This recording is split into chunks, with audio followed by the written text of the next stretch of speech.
आज पेश होते हैं हाथरस की घटना को लेकर के एक सीख जो सामाजिक लोगों को लेनी चाहिए कि जहां पर सामाजिक एकता दिखाई दी कि तमाम राजनीतिक दल वो भी एकजुट हुए, राजनीतिक दलों के समर्थक अपने नेता के लिए एकजुट हुए और तमाम जाति संगठन एकजुट हुए। भीम आर्मी के चीफ रावण वहाँ गए, चंद्रशेखर रावण गए थे, तो दलित समुदाय उनके साथ एकजुट हुआ।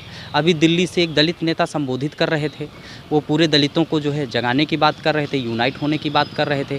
और इस घटना से एक मैसेज तो गया, सरकार अपनी जगह यूनाइट हो रही थी, राजनीतिक दल अपनी जगह यूनाइट हो रहे थे और जो जाति संगठन अपनी जगह यूनाइट हो रहे थे।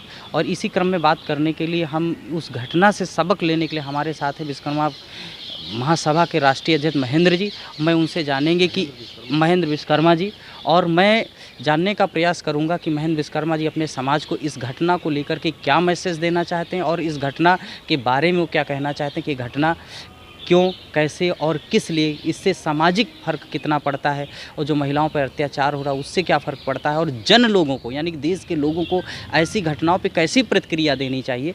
मैं अखिल भारतीय विश्वकर्मा महासभा के राष्ट्रीय अध्यक्ष महेंद्र विश्वकर्मा जी से सुनना चाहते हैं। Thank you. मैं एसबी होम न्यूज़ चैनल को नमस्कार करते हुए आज मैं आपको बताना चाहता हूं, जो उत्तर प्रदेश ही नहीं पूरे हिंदुस्तान के अंदर देश की आज़ादी से लगाकर आज तक जो 73 वर्ष चल रहा है, लोगों की ऐसी मानसिकता बन चुकी है, उनके अंदर इतनी हैवानियत आ गई है, पता नहीं क्यों, मेरे तो ये समझ में नहीं आता है। ये जात वो जात, दुनिया भर की जातों को लेकर के जातीय स्तर पर लोग जो है एक दूसरे को परेशान करना, प्रताड़ित करना, हत्या करना, डकैती, बलात्कार करना।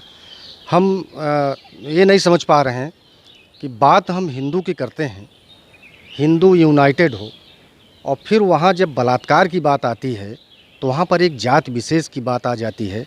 और मुझे बड़ा कष्ट होता है, जो घटना घटी हाथरस में, जो घटना घटी बलरामपुर में, जो घटना घटी उन्नाव में, इससे हमारे समाज, विश्वकर्मा समाज के लोगों को एक सीख लेनी चाहिए।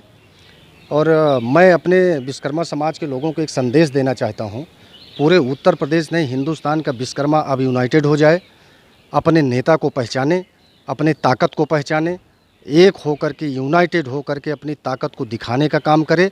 वरना ये जो गिद्ध लोग घूम रहे हैं, ये जो अराजक तत्व घूम रहे हैं, ये हमारे समाज को जो नोचने का काम कर रहे हैं, अब हमें इनसे होशियार रहने की ज़रूरत है, बहुत सतर्क रहने की ज़रूरत है। हमारी आबादी लोग कहते हैं कि बहुत कम है। मैं पार्टी का एक लीडर हूँ, उसके पार्टी के लीडर के साथ साथ मैं विश्वकर्मा समाज का एक सेवक हूँ। और मैं जब प्रदेश में निकलता हूँ, जनपद स्तर पर जाता हूँ, तो मुझे बड़ा दर्द होता है। और मैं जब अपनी संख्या को देखता हूँ तो ये 5 करोड़ की संख्या पूरे उत्तर प्रदेश में मुझे दिखाई देती है, और लोकसभा विधानसभा में मेरा एक भी सदस्य, एक भी नुमाइंदा नहीं होता, तो हृदय से बड़ा कष्ट होता है। जी, आपने एक बहुत बड़ी बात अभी कही कि गिद्ध है, तो मैंने तो देखा गिद्धों में भी यूनिटी होती है। अगर गिद्ध किसी को नोचते हैं तो गांव वगैरह जैसे डेड बॉडी वगैरह होती थी तो गिद्ध लोग आते थे, एक साथ नोचते थे। तो सवाल इसी से, गिद्ध बनना भी इतना आसान नहीं है। अगर गिद्ध भी बन जाए तो देश सेवा के लिए बन जाए, समाज सेवा के लिए बन जाए और अच्छे कामों के लिए बन जाए। तो उनका एक उदाहरण भी दिया जाता है। लोग गिद्ध को एक गलत नज़रिए से देखते हैं, लेकिन मैं गिद्ध को एक समाज सेवक भी मानता हूँ, क्योंकि समाज की गंदगी को वो साफ़ करता है। तो क्यों न से एक मैसेज लोगों के साथ होना चाहिए कि गिद्ध भी अगर बनो तो एक अच्छे काम के लिए बनो, बुरे काम के लिए नहीं बनो। मैं आपको बताना चाहता हूँ, गिद्ध की एक बहुत बड़ी वो एक बहुत बड़ी संख्या है, और संख्या तो बहुत कम है, लेकिन उनकी संख्या ऐसे समय पे एक हो जाती है कि वो अपनी बहन बेटियों को नोचने के लिए वो काफ़ी तादाद में आ जाते हैं। उनको ऐसे लगता है कि ये पिछड़ी जात की लड़की है, ये दलित की लड़की है, ये सवर्ण की लड़की है, उनको सिर्फ वही नज़र आता है। राजनीतिक गिद्धों की बात कर रहे हैं? मैं राजनीतिक गिद्धों राजनीतिक गिद्ध गएंगे। मैं हाँ, राजनीतिक गिद्धों की बात कर रहा हूँ। फिर उनको ये नहीं समझ में आता है कि वो कहीं ना कहीं वो मेरी भी बहन बेटी है। ऐसा अगर वो सोच लें, उनके दिमाग में ये बात आ जाए, तो मैं पूरे भारत के अंदर बताना चाहता हूँ, एक भी कहीं भी बहन बेटियों के साथ कोई बलात्कार नहीं करेगा, कोई हत्या नहीं करेगा। लेकिन उनको सोच बदलने की ज़रूरत है।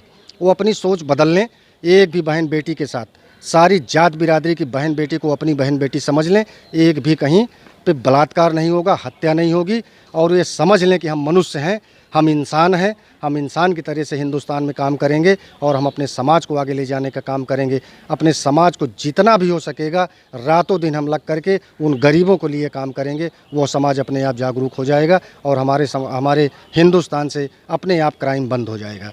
और मैं बताना चाहता हूँ, विश्वकर्मा समाज की बात आपने अभी किया था, मुझे बड़ा दर्द होता है।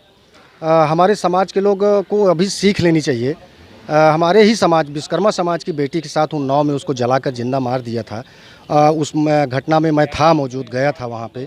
शासन स्तर से जो भी मदद हो सकी हमने ज़्यादा से ज़्यादा उसकी मदद भी कराया था। लेकिन हमारी बहन, उसको सब मदद करने के बाद भी बहन मेरी वापस नहीं आ सकती, ये मैं जानता हूँ और आप सारे लोग जानते हैं। हाथरस में जो बहन की हत्या हुई अभी, वो अभी ज़िंदा नहीं आ सकती है। अभी जो बलरामपुर में हुआ, वो बहन ज़िंदा नहीं आ सकती है। लेकिन ऐसे हैवानों को ऐसा सबक मिलना चाहिए, उन्हें तो जिंदा फांसी पे लटका देना चाहिए। जो दोषी हैं उन्हें बिल्कुल निसंकोच सज़ा देनी चाहिए कि आइंदा दूसरा कोई ऐसी हरकत ना कर सके। और विश्वकर्मा समाज के लोगों से मैं ये कहना चाहता हूँ, बहुत सही वक्त है, बहुत सही समय आ गया है। आप सब लोग एक हो जाइए। अपने विश्वकर्मा समाज की संख्या जितनी है कम नहीं है। आप उत्तर प्रदेश के अंदर 5 करोड़ आबादी, हिंदुस्तान के अंदर आप 18 करोड़ आबादी वाला विश्वकर्मा समाज है, लेकिन विधानसभा और लोकसभा में एक भी नुमाइंदा ना होने के कारण आप जहाँ का तहाँ तितिर बितिर पड़े हुए हैं। एक बात और कि क्या इसके पीछे शिक्षा और फिल्मी दुनिया का भी, बलात्कार और रेप के पीछे जितना जो फैशनबाजी होती, मैं देखता रहता हूँ पार्क से लेकर के तमाम तरह के जो है घूमने वाले स्थलों तक, पर्यटन स्थल तक, कि माननीय योगी आदित्यनाथ जी ने जो है एंटी रूमी स्क्वाड बनाया था कि वहाँ पर अपरिचित तरीके से, मतलब बिना घर से बताए हुए जो लड़के लड़कियाँ बाहर घूमते हैं और उनके बीच जो प्रेम प्रसंग होता, कहीं जा कर के घटना घटित हो जाती है तो उसके बड़े रूप में उसको परिणित कर दिया जाता है। तो एंटी रूमी स्क्वाड जो है माननीय मुख्यमंत्री जी ने इसीलिए बनाया था। और शायद हमें लग रहा है कि घटना के पीछे क्या इस फिल्मी दुनिया का भी हाथ होता है, कि फिल्मी फैशन जो होता है, इसको आप कितना दोषी मानते हैं? क्या जो फिल्मी कलाकार हैं, जिस तरह से अंग प्रदर्शन या सब चीज़ें होती रहती हैं, तो क्या इससे लोग, बच्चों के अंदर मानसिक जो भावना, यानी कि समय के पहले वो मजबूत हो रहे हैं, समय के पहले जो है मेच्योर हो रहे हैं? जहाँ तक मेरा मानना है, समय के पहले जो मेच्योरिटी होती, दुनिया की सीख ना होना, ये भी एक जो है बलात्कार जैसी घटनाओं को एक तरह से बढ़ावा दे रहा है। इसको आप किस नज़रिए से देखते हैं? देखिए, अभी आपने फिल्मी दुनिया के बारे में बात किया है। मेरा जहाँ तक मानना है, एक हमारा देखने का जो नज़रिया है, हम किस स्तर से किसी को कैसे देखते हैं, अगर हम अपने नज़रिया को ठीक कर लें और यह मान लें कि चलो ठीक है, कहीं न कहीं से वो भी किसी अच्छे घर का ही व्यक्ति होगा, ये महिला भी अगर है तो किसी अच्छे घर की होगी या किसी गरीब घर की होगी, है तो महिला, है तो मेरी ही बहन बेटी। हमको इस स्तर से और उस नज़रिया से हम अगर देखेंगे तो वो चाहे फिल्मी दुनिया से हो, चाहे राजनीति की दुनिया से हो, चाहे व्यवसाय की दुनिया से हो, चाहे शिक्षा की दुनिया से हो, हमारी सोच बदलने की आवश्यकता है।